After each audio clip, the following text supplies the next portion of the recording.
What's good, everybody? Hope you guys all had a great, Super Bowl weekend. Hope you guys all having a great week so far. Y'all know what we gonna talk about. Like Mr. Morale just, did his thing. I even got my Big Steppers shirt on from a tour that I went to 2 years ago. One of the best tours ever. I had a rep, I'm just like, nah, let me throw this on, let me record this. So my bad if it's like a little wrinkled and shit, you feel me?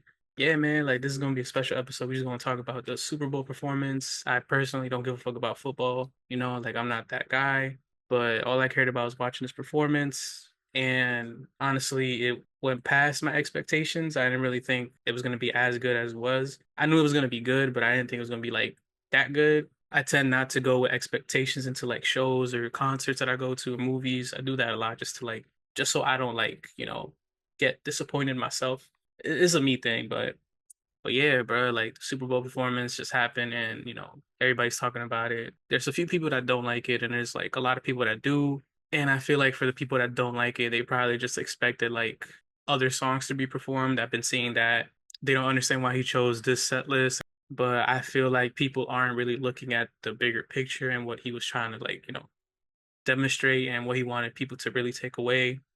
For example, like yeah, like everybody was talking about what happened with the whole Drake thing after the performance. I mean, even me, I was like, damn, like he really did that. After a while, people slowly were starting to realize, what the whole thing meant and what he was trying to say. I think it was a dope performance. Honestly, Kendrick's always been that artist that delivers. He doesn't let any words go to waste. He doesn't let any actions go to waste. All of his performances on like a main stage have always been symbolic and have deeper meanings that he wants, the audience to take away and to understand, and I think it's dope. Like even with all of his Grammy performances, his performances at other award shows, like what was it? I think the one from like 2016, 15 when he came out with like the whole jail outfits, and then came out in chains and stuff. That was probably one of the dopest rap performances I've ever seen. And then the one when Dave Chappelle hosted it, I think it was the Grammys also. And then even seeing him on stage, like when it came to his concerts, like the most recent one I went to, the Big Steppers tour, it was all just like a movie. Like honestly, he really tries his best to make like a art out of his performances and he really tries to revolve everything around his songs. And I feel like whenever he does make these songs, he already has like a vision in mind of what he wants to do with it. I've always said that Kendrick Lamar has always been one of my favorite artists because of all of these reasons. And regardless of this whole rap beef, I like both artists. I've been a Drake fan since middle school. I've been a Kendrick fan since around the same time. Like, it's not going to change. I'm not going to be biased towards any one of them. That was my main reason of why I didn't necessarily like this rap beef because everybody was being biased towards Drake, trying to discredit him, and then people were being biased towards Kendrick as well. But it was mostly more towards Drake, and I'm just like, yo, like they're both good artists. It's okay to like both of them, but people just are gonna have issues if you don't pick a side, or if you're even just defending one side knowing that you like the other. And I thought that was ridiculous, and I'm just like, nah, like this whole thing is biased. I don't like this. Like this is whack, But people that have chosen sides, they're like slowly like going back and forth and switching up. So I think it's kind of funny. But back to the performance, Kendrick killed it. When he hits the stage, he's always delivering something that's dope with a message and a meaning, symbolism and all of that stuff. And the Super Bowl's been like really good for him. It was the most like watched Super Bowl. All of his streams for the songs that he performed went up. He was trending in different countries and he even announced, UK and Europe dates. And I saw that coming too. I'm like, yeah, after the Super Bowl, he's definitely going to announce that. Make your money. Shout out to SZA. She did a great job. She's also had an increase in streams. And the main song of his that got a really big increase, it was Not Like Us. It had a 430% increase. And then even the shoes he was wearing, the Nike DTs, they saw like a crazy ass increase on StockX. I mean, I don't shop from StockX, because they're known to sell fakes, and I ain't doing that shit. But that's fire. Making money. Everybody can make the money. He had definitely is gonna make his bag. But yeah, bro, like the Super Bowl performance was amazing. Like, it starts off with Samuel L. Jackson. I thought that was dope as fuck when I seen him. I love Samuel L. Jackson. I love his acting. I love the movies he was in. I thought it was hilarious. So he opens up and he's like, yo, I'm Uncle Sam. I thought that was cool as fuck. And then as the show progresses, you kind of see that he's trying to tell Kendrick to play the game correctly. His whole setup was inspired by PlayStation. So you saw the X, the squares, and the circles, and all of that stuff. So he was just trying to tell him, yo, play the game correctly, don't go the wrong way. You saw the warnings you saw the signs where it says warning, wrong way. And as you know, the whole show goes on, you kind of see that Samuel L. Jackson is actually like Uncle Tom kind of figure.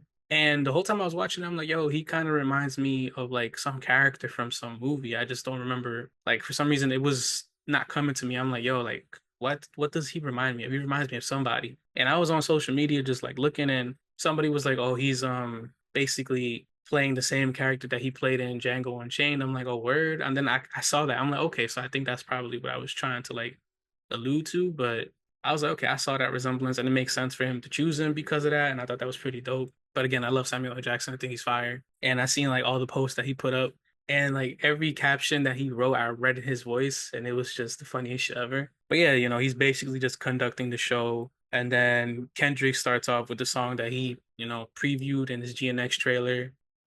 Power live for the Olympians too. I'm carrying various darts right now. I deserve this bitch like tiramisu. See, we go body for body. I hand you a body. I'm probably a better masseuse. I really don't bother nobody, but they running by me if I gotta clear out the.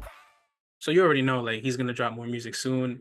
It might be a deluxe, or he might drop a whole new album. People are thinking that it's a whole new album because this had the Heart Part 6 in it. And usually when he drops a Heart song, he has something else coming up for it. Like an example is when the Heart Part 5 dropped, he released Mr. Morale and the Big Steppers, I think like a few months after that. So the song they're saying is called Bodies. I'm not really sure what it's called, honestly, but they're saying it's called Bodies. And to be honest, it was dope as fuck.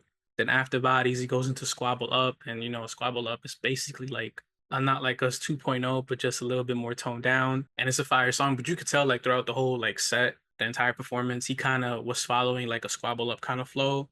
How certain people are wearing red, white, and blue. Yeah, it represents the flag, yes, but in the Squabble Up video, he also had like, different like gang colors and stuff in there too. So I was like, okay, that's pretty dope. And then after his Squabble Up performance, you got Sam saying, yo, that's a little bit too ghetto. And then Kendrick, he performs Humble afterwards. He humbles it down. I was like, okay, that's pretty dope. But then he's like, nah, fuck that. And then he does DNA because he remembers like who he is and what everybody is and what his community is.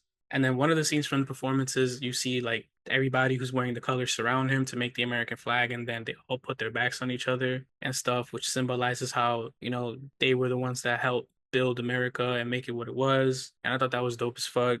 And Kendrick says it's a cultural divide, and which is why everybody was split up in the beginning and why they're all wearing like different colors, because he's speaking about politics. Like everybody's divided between it, nobody's really coming together. Everybody has different views and they're all thinking differently, and nobody could come to like one resolution. And that's true, honestly. Look at today's world, it's just too much going on, and everybody's doing something. Somebody's on this side, somebody's on the other side, and it's just like we're not really supposed to be doing this. Like, everybody's really being separated, and it kind of sucks.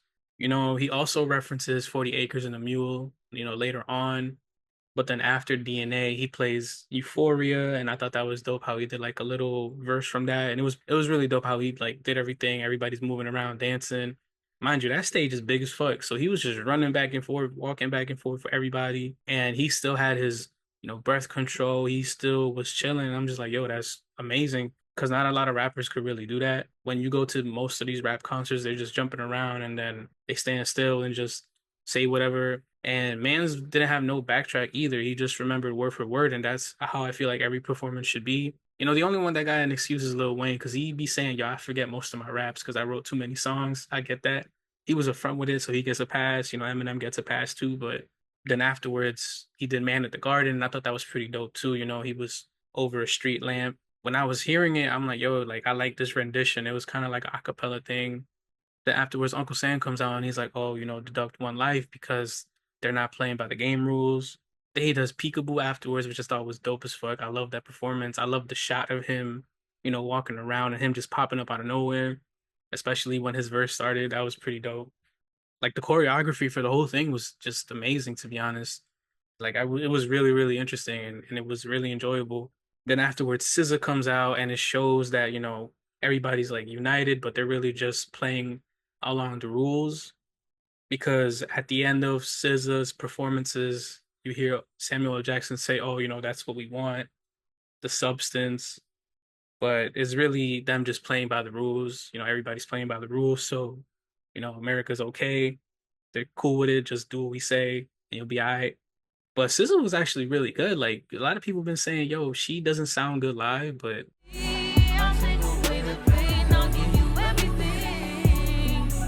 she actually sounded really, really good. And she wasn't using any auto tune. And I'm just like, yo, yes, because whenever you use too much auto tune, I don't know what the fuck you be saying. Like on Rich Baby Daddy, what the fuck she was saying? Like, I don't know what the fuck she was saying, bro. She did that and she sounded really good. And I'm excited to actually see her, open up and perform with him like when I see him on tour.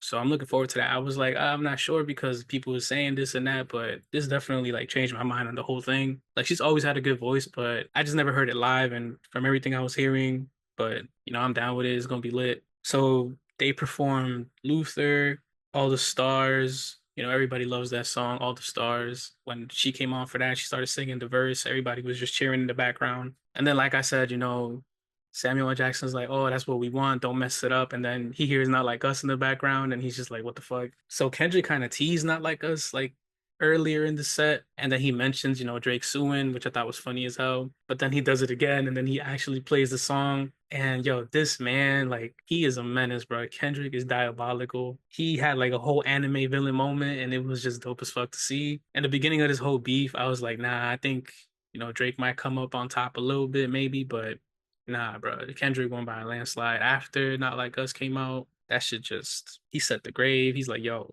jump in this bitch. A pile of dirt on you. His clips. Not Like Us isn't my favorite song of his. I don't think it's his best song, but it's a catchy song. So I've always said this, like, if you're able to make something that's really catchy and that sticks, like, doesn't matter how bad of a rapper you are or, how bad of a song it is, it's gonna be played everywhere. For example, like Sexy Red, I'm not the biggest fan of her bars. I don't think she could really rap like that, but she is able to make these songs that are super catchy. Even I catch myself singing some of them. If she continues to do that, and she's been doing it, she's gonna get her bag and she's gonna blow up. And that's exactly what happened. Like she's making these really catchy songs and it's working for her. The same thing with Ice Spice. She's a terrible fucking rapper. She's made these catchy songs and it's just like, damn, like it's working, like, and I feel like that's what he did, but he did it his way. And also what that song also signifies outside of the rap beef too. Like I'm like, yeah, he definitely found that formula. The funniest part was when he started his verse and he looked at the camera and was like, "Say Drake." That shit had me crying, bro. Like I was like, "Nah, this man is diabolical." And then the memes and everything that came out about his jeans and shit. Then everybody that tweeted about the performance afterwards, like I'm gonna pull some of them up right now. And then some of the memes about him saying, "Hey Drake" is hilarious. Like somebody put up the Michael Jackson Thriller one at the end when he turns back and his eyes are like yellow and shit. That shit had me rolling for like a couple hours. Every time I see it, I just start laughing. For some reason, when people captured that frame of him, it reminded me of Drake's meme when, like, I think 2011, 2012, when he was wearing Timbs and shorts. But it reminded me of that meme, and it just made me die. I'm like, yo, so he actually has one of those memes now. But yeah, and then he ends with TV off, and then, you see the game over sign. Yeah, I know what TV off is about. I don't even gotta say it. Overall, like that performance was just fire. I thought it was dope as fuck, and it definitely was worth it.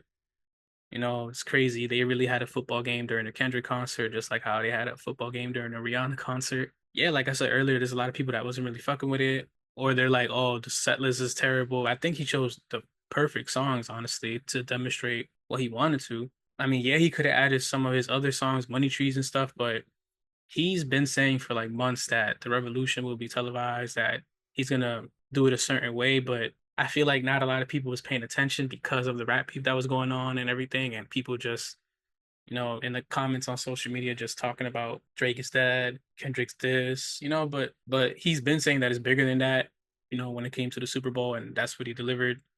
Things that are bigger than the rap beef. Yeah, the rap beef's for entertainment. Yeah, it's hip hop and shit, but like he really wanted to deliver a message, and I feel like it was delivered, and a lot of people got it. Some people left it on scene, but other people's responded. I've seen that shit like 4 or 5 times, I think. And I'm just like, yeah, this shit is dope. Like, I'm excited for his tour for sure. And then there's like some celebs that didn't really fuck with it either. And it's just like, bruh, like, it's cool. Like, it's okay for some people not to like it. Like, it doesn't, it's all right. Like, you have your own opinions, everybody has theirs. I just don't like how whenever people say that, they just have an issue with it. And it's just like, just let them have their opinion. It's cool. Like, it's not a big deal. Just don't try to make them seem like, they're this kind of person because they didn't like it. They just probably wasn't really feeling it. And like I said, I'm excited for his tour. I'm excited to see what's up. I'm excited for everybody to sing TV off and to sing Not Like Us loud as hell. And speaking about that, I was going to mention this earlier, but I forgot. He was wearing an A, like a lowercase a chain. Yeah, like it is for his brand. PG Lang, he had like those images up showing what it means and, the two kids pointing at the A and stuff or the little cube that he made. But come on, bro. Like, and he's just like, yeah, like I'm gonna wear this. So that way when people hear the A minor part in the song, they know that it also means that. That was another shot too, and it was funny as fuck.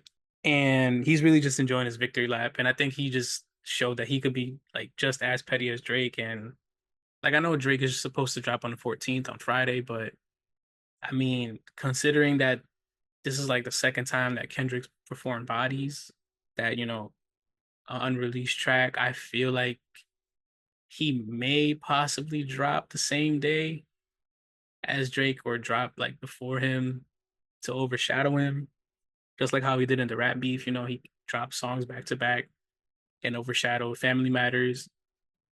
But I don't know, man. But I'm hoping we do get some more Kendrick music soon.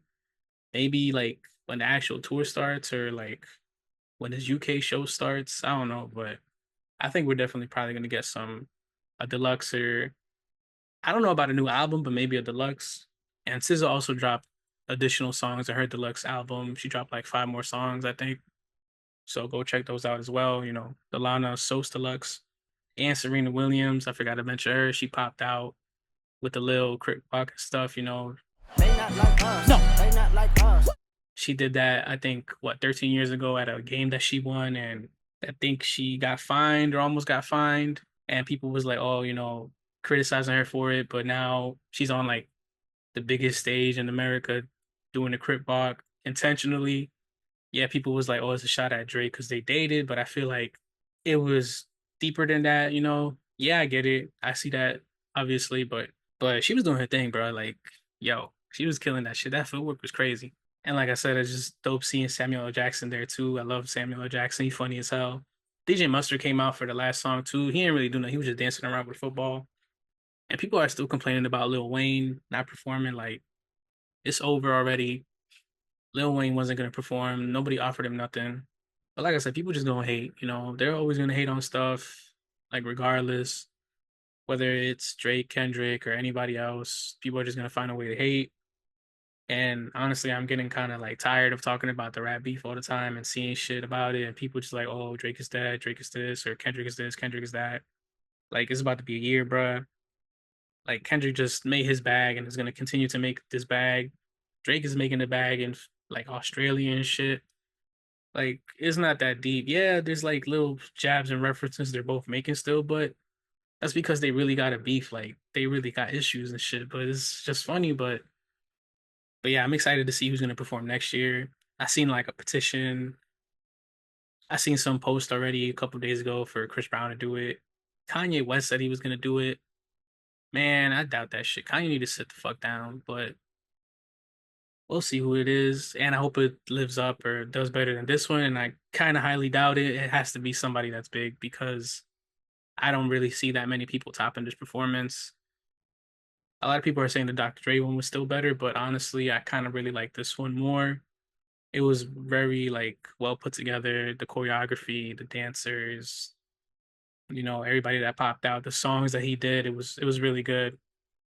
Like even him coming out the GNX car and then everybody just started coming out like crazy, like a clown car or something. But it was um it was really dope and I really enjoyed it. But like I said, that's it. That's it for this episode. Hope you guys all have a great rest of your week. You know, Next episode drops on a regular schedule Monday. And hopefully we do get that Drake album at the end of the week. I'm definitely gonna listen to that. And see you guys next time. Thank you guys for tuning in. Peace.